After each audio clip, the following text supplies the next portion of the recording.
my presidential term limits and line of succession and 20th, 22nd, and 25th Amendments video is here now at 6/7 Central. Cue Disney thing. Okay, so let's start off with this. Imagine this. One person gets into office and he wins the majority of the citizens' vote.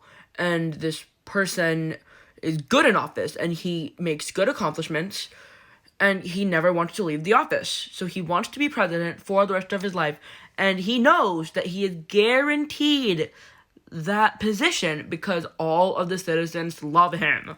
They literally idolize him. Or her, depending on gender. Anyways, so before 1947, this could happen because there weren't any presidential term limits. And these term limits are basically limits on the number of times a person can get elected into office. Currently, these limits are only 2 times. The only person in history to ever pass these, to pass this 2-term cap, is FDR, but basically these limits were not in place at the time. And so these limits are basically put in place to keep this country's democracy safe, and just to make sure that there's a change in office every 4 or 8 years, because nobody wants the same president over and over again, because that means there will be no new perspectives, no new ideas, and it just ensures a sense of individual liberty, which is something that everybody wants, and it is a essential part of a democracy. Now, let's go on to succession. So, imagine this. The president dies. He is in a car crash, and he dies because some person ran him over. So, yeah, if that happens, who becomes president? That's the vice president, right? But what if the vice president was in the car with the president? Well, then, after the vice president, it's the Speaker of the House that becomes president. And what if the Speaker of the House gets cancer and dies? God forbid.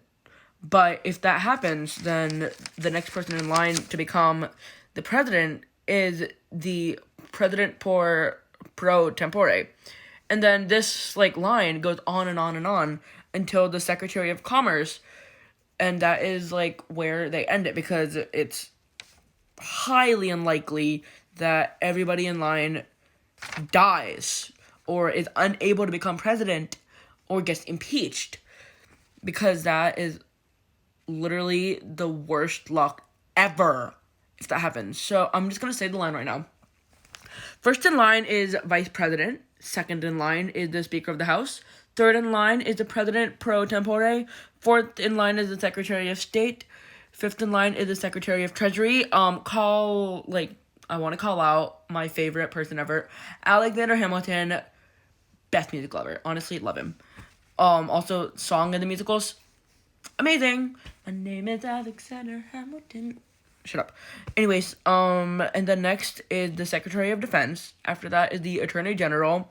After that is the Secretary of the Interior. After that is the Secretary of Agriculture. And after that is the Secretary of Commerce.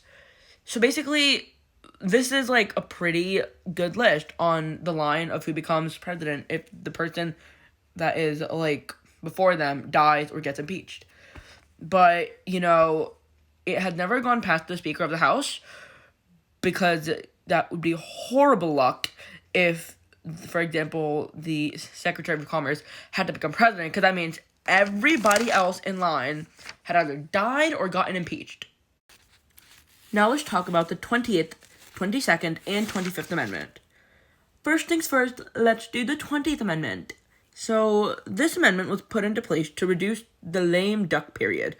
Now, I know everybody's thinking, what's the lame duck? Is it just the duck that's lame? Is it this person named Lame who has a duck? Or is it just a form of food?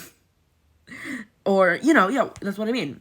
Anyways, so this is the time period when there's no standing president, which is usually after an election. because, after the election, it's going to show who has become, like, the next president, and if the person that is in office currently loses, then, there's technically not a president, but this amendment still keeps this, person that has lost as the chief executive officer. Like, the chief of executive office, basically, and the president. And this person is president until the inauguration of the following president.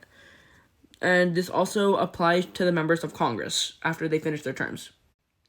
Now let's go on to the 22nd Amendment. So this amendment is what I was talking about before, meaning in 1947, before that there were no term limits. Yeah, this amendment, the 22nd Amendment, was passed in 1947, and basically it made term limits, and it made it that presidents can only be elected for 2 terms. And FDR was before this, so technically his election of more than 2 terms was legal at the time. And this prohibits anyone who has been elected twice as president from being elected again. Basically what I just said. And so this helps keep the government flowing, and honestly, it just keeps this democracy alive. Next, we have the 25th Amendment, and basically this amendment states that if the president is unable to finish his or her term, then the vice president steps in. And this goes back to our idea of, the succession line, and this goes down the list. But right after the president, the vice president is next in line to become president, or, chief executive officer. Okay, bye everybody. I hope you guys enjoyed this video. I don't know what to say at the end of the video. Sorry, I don't want to be like normal YouTubers and subscribe down below, like this, comment, you know what I mean? Yeah. But yeah, I hope you guys enjoyed my video, and sorry for you guys to see my fade again. That was a glitch. If you guys have any questions, ask Mr. Bryson, because I'm not the most informed person on this topic, but I am informed. Okay, bye.